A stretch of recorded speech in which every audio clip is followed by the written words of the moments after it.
السلام علیکم. آج کے سچ کے ساتھ میں ہوں وسیم عباسی. آج دو خبروں پہ بات کریں گے. ایک تو پاکستان کے لیے بہت بڑی خوشخبری ہے. بنگلہ دیش اور سعودی عرب کے حوالے سے رپورٹس آ رہی ہیں کہ دونوں JF-17 تھنڈر جو پاکستان کے جہاز ہیں، فائٹر جیٹس ہیں، وہ خریدیں گے. اس حوالے سے ہم آپ سے بات کریں گے. بنگلہ دیش کے جو ایئر چیف ہیں وہ پاکستان آئے ہوئے بھی ہیں اور آرمی چیف سے بھی ملاقات کی آج. اس کے علاوہ ایئر چیف سے بھی کی، نیول چیف سے بھی کی. اور بنگلہ دیش سے پاکستان تین یعنی ٹرائی لیٹرل جو ہوتا ہے نا، سہ فریقی ایک سطح پہ کوپریشن کرنے جا رہا ہے. چائنا نے بھی پاکستان کے ساتھ شامل ہو کر کرنے کا کہا. اس حوالے سے فارن آفس میں بھی آج میری بات ہوئی ہے، یہ بتائیں گے. اور PSL کے حوالے سے خوشخبری ہے کہ PSL کی 7ویں ٹیم FKS گروپ نے خریدی ہے. FKS گروپ کون ہے جس نے یہ خریدی ہے اور بڑی مہنگی بکی ہے، 1.7 بلین روپیز کی بکی ہے اور اس پر جو ہے وہ بڑی بات چل رہی ہے. یہ کون سی ٹیم ہے، کہاں سے آئے ہیں، اس پہ بھی بات کریں گے. سب سے پہلے اس چینل کو سبسکرائب کریں تاکہ ہم آپ کو بتائیں کہ اس ملک میں ہو کیا رہا ہے اور کیوں ہو رہا ہے. اچھا جی، بڑی اچھی خبر یہ آ رہی ہے کہ دیکھیں، مارکہ حق جو ہے نا، مئی میں انڈیا نے پاکستان پہ حملہ کیا اور ان کا خیال تھا کہ پاکستان کو ہم دھول چڑھا دیں گے اور پاکستان کو بالکل ساری دنیا کے سامنے ایکسپوز کریں گے اور پتہ نہیں دہشت گردی کا لیبل لگایا اور کہا کہ ہم نہیں چھوڑیں گے اس دفعہ اور نیو نارمل سیٹ کریں گے، ہم گھس کر ماریں گے. یہ سب دعوے تھے. دیکھیں یار، ایک طرف لوگوں کے دعوے ہوتے ہیں، ایک طرف حقیقت ہوتی ہے. یہ سب دعووں کے بعد ہوا کیا؟ 7 مئی سے لے کے 10 مئی تک 3 دنوں میں پاکستان کی کایا پلٹ گئی. کیونکہ پہلے انہوں نے اٹیک کیا، پھر اس کے بعد ایئر فورس کی بیٹل ہوئی اور اس میں پاکستان نے ان کے 6 یا 7 جیٹ گرائے، جس میں رافیل جہاز بھی ہیں جو کہ بالکل انوینسیبل سمجھے جاتے تھے فرانس کے. اس کے بعد جناب جنگ کی خاتمہ ہوا اور ڈونلڈ ٹرمپ نے کہہ دیا کہ جی یہ ہم نے صلح کروائی. جب پاکستان نے جوابی حملہ 10 مئی کو کیا تو انڈیا کے نے ہاتھ کھڑے کر دیے جلد ہی، 2-3 گھنٹوں میں ہی. اور اس کے بعد اور ان کے سائبر اٹیکس کے بعد ان کی ساری معیشت سب کچھ جیم ہو گیا. تو اس کے بعد انہوں نے کہا کہ جی ہم تو صلح چاہتے ہیں، ہم تو صلح چاہتے ہیں. اس کے بعد صلح ہوئی مگر اس کے بعد ایک ڈیسائسو قسم کی پاکستان کو فتح حاصل ہوئی جس کا انٹرنیشنل محاذ پہ اعلان کیا گیا. دیکھیں، کوئی لوگ جو ہے پاکستان میں بھی نہیں مانتے کہ پاکستان جیتا تھا. بھائیو، پاکستان میں ہمیشہ اپنی معاشرتی علوم تو جھوٹ بول سکتی ہے، اپنے ادارے بھی جھوٹ بول سکتے ہیں، مگر انٹرنیشنل میڈیا ہمیشہ بولتا رہا ہے. قطر کی جنگ کے بارے میں کبھی نہیں کہا جاتا کہ پاکستان نے جیتی ہے، انٹرنیشنل میڈیا میں تو کبھی نہیں مانا. تو جو انٹرنیشنل میڈیا مان رہا ہے، ڈونلڈ ٹرمپ کے علاوہ پوری دنیا کا میڈیا، فرانس کا، رافیل کے شیئر گر گئے.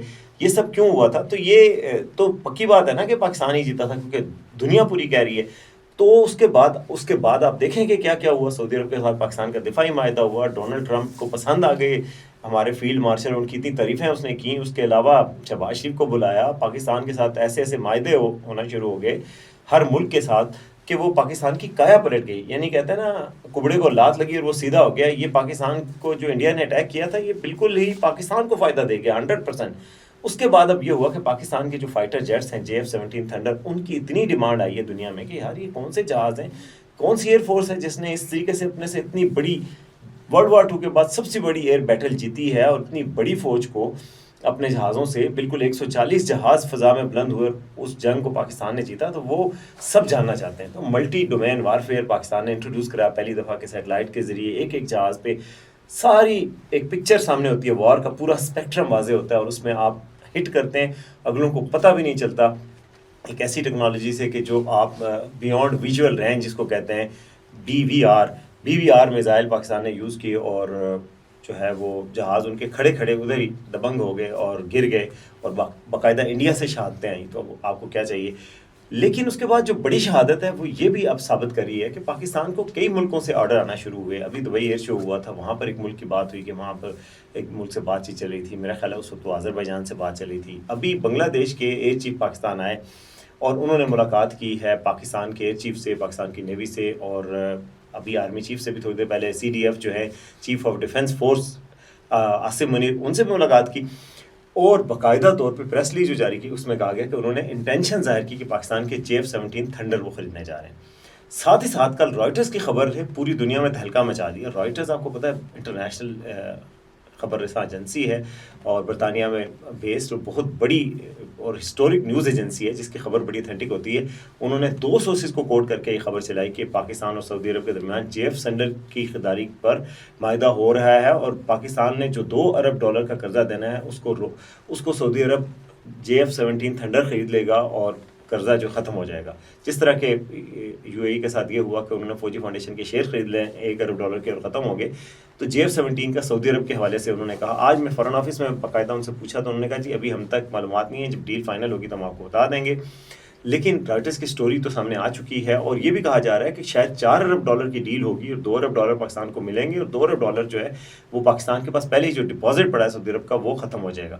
تو یہ بہت بڑی خبر سامنے آئی ہے پاکستان کا سعودی عرب کے ساتھ. آپ کو پتا ہے دفاعی معاہدہ بھی پچھلے سال ہو چکا ہے اور دونوں ملک ایک دوسرے کے ساتھ ہیں. یمن کے معاملے پہ جو پاکستان نے سٹینڈ لیا ہے نا, وہ سعودی عرب میں بہت اپریسیشن کی نظر سے دیکھا جاتا ہے. اب وہ سعودی عرب کے لوگ بھی ٹرولی پاکستان کی عزت کرتے ہیں. آج سعودی گزٹ میں ایک مضمون چھپا ہوا ہے جس کی بڑی بازگشت چل رہی ہے, جس میں وہ پاکستان کی خوبیاں گنوا رہے ہیں. سعودی گزٹ بہت بڑا اخبار ہے, اس میں وہ بتا رہے ہیں کہ یار انہوں نے ایک دفعہ کو پاکستان کے حق میں مضمون لکھا تو ان کو لوگوں نے کہا کہ آپ کیوں اس ملک کے بارے میں لکھ رہے ہو, یہ تو بڑا غریب سا ملک ہے. تو پھر انہوں نے جواب دیا ہے اس مضمون میں. ایک اور مضمون ہے جو سعودی گزٹ میں چھپا اور اس میں جو دل خوش کر دیا. انہوں نے کہا کہ وہ زمین ہے پاکستان جس نے نیوکلیر پاور بن کے دکھایا, جس نے اپنے سے بڑے دشمن کو پچھاڑ کے دکھایا, جس میں سب سے اونچے پہاڑ ہیں, جس میں دنیا کے 50% فٹ بال بنتے ہیں, جو دنیا کا بڑا سرجیکل اکوپمنٹس جو آپریشن میں یوز ہونے والے اکوپمنٹس ہیں ان کا ایکسپورٹر ہے. تو یہ خوبیوں یہ ساری انہوں نے لکھی ہیں بہت بڑے ایک اس میں. تو سعودی عرب میں اور پاکستان میں تو دوستی کا ایک بڑی نئی مثال قائم ہو رہی ہے, اور سعودی میڈیا, سعودی سوشل میڈیا پاکستان کے حوالے سے بہت پازیٹیو چیزیں لکھ رہا ہے. پچھلے کچھ دنوں سے بالکل پاکستان کا پرچم, سعودی عرب کا پرچم لگا کے کہ بھائی یہ بھائی ہیں, ہر موقع پہ ہر مشکل میں سعودی عرب پاکستان کے ساتھ ہوتا ہے اور پاکستان سعودی عرب کے ساتھ ہوتا ہے. بلکہ پاکستان نے تو بیان بھی جاری کیا تھا کہ سعودی عرب ہماری ریڈ لائن ہے اور اس کا دفاع ہوگا. ہر پاکستانی یہ سمجھتا ہے کہ سیکنڈ ہوم جو ہمارا ہے نا پاکستان کے بعد وہ سعودی عرب ہے, کیونکہ حرمین شریفین ہے, وہاں پہ ہمارے مقدس ترین مقامات ہیں, ہمارے نبی صلی اللہ علیہ وسلم میں ہمارا کعبہ قبلہ ہے. تو ظاہر ہے وہاں سے ایک محبت تو ہے. تو وہاں سے جناب آرڈر آ گیا.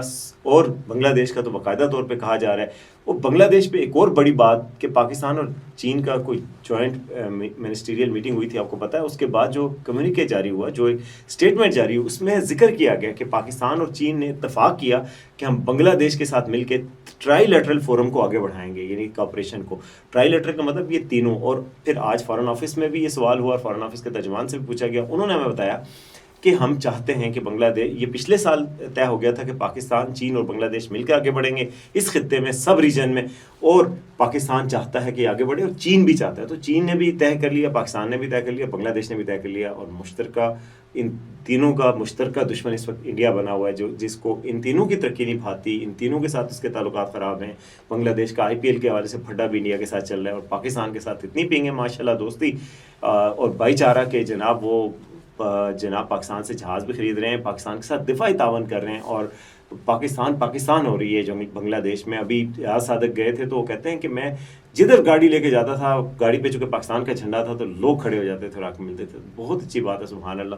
دو مسلمان ملک کم از کم, جو اندرا گاندھی نے کہا تھا کہ ہم نے بحر عرب میں پھینک دیا دو قومی نظریہ, اللہ تعالیٰ نے اسے دوبارہ زندہ کر کے دکھایا ہے. اور دونوں ممالک ایک دوسرے کے قریب آ رہے ہیں. انڈیا کا بھیانک چہرہ سامنے آ گیا. حسینہ واجد کو جو پناہ دی, جو بنگلہ دیشیوں کی قاتل تھی, تو اس وجہ سے انہوں نے بنگلہ دیش میں اس کو اچھا نہیں دیکھا گیا. ابھی اسٹوڈنٹ لیڈر ہیں, ان کے قتل کا الزام بھی بنگلہ دیش کی طرف سے لگایا جا رہا ہے انڈیا پہ. تو پاکستان, بنگلہ دیش اور چائنا کا اتحاد بھی بن رہا ہے. بنگلہ دیش پاکستان سے جہاز بھی خرید رہا ہے. سعودی عرب کی پاکستان سے جہاز کی ڈیل کی خبریں بھی آ رہی ہیں. تو یہ سب کچھ اچھی چیزیں ہو رہی ہیں. تو جو اچھی چیزیں ہوتی ہیں ان کو بھی ہمیں سمجھنا چاہیے, بری چیزیں تو ہم روز دیکھتے ہی رہتے ہیں. اب آتے ہیں دوسری خبر کی طرف, اور دوسری خبر ہے جی PSL کے حوالے سے. PSL کے آکشنز ہو رہے ہیں اور ابھی بھی آکشن ختم, ایک آکشن ہوا ہے جس میں 7th ٹیم تھی حیدرآباد. اس ٹیم کو خریدا ہے ایک گروپ نے, FKS گروپ نے 175 کروڑ روپے میں, یعنی 1 ارب 75 کروڑ روپے میں خریدا ہے, جو کہ بہت بڑی بولی ہے. کہا جاتا ہے کہ یہ اتنی بڑی بولی ہے کہ یہ 3 بڑی ٹیمیں جو لاہور, اسلام آباد, کراچی, ان تینوں کی مجموعی قیمت سے بھی زیادہ ہے. تو یہ بڑی انکم ہوئی ہے پاکستان کو.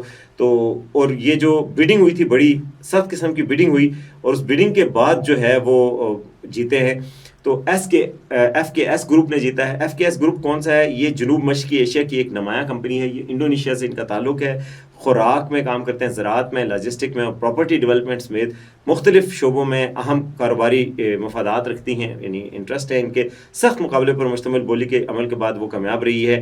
انڈونیشیا میں ان کے مضبوط آپریشن کی بنیاد رکھنے والا FKS گروپ حالیہ عرصے میں کھیلوں کے شعبے میں سرمایہ کاری کی جانب بڑھا ہے, اور PSL کے فرنچائز کرکٹ دنیا میں اس کا پہلا باقاعدہ طور پر اس کا یہ قدم ہے.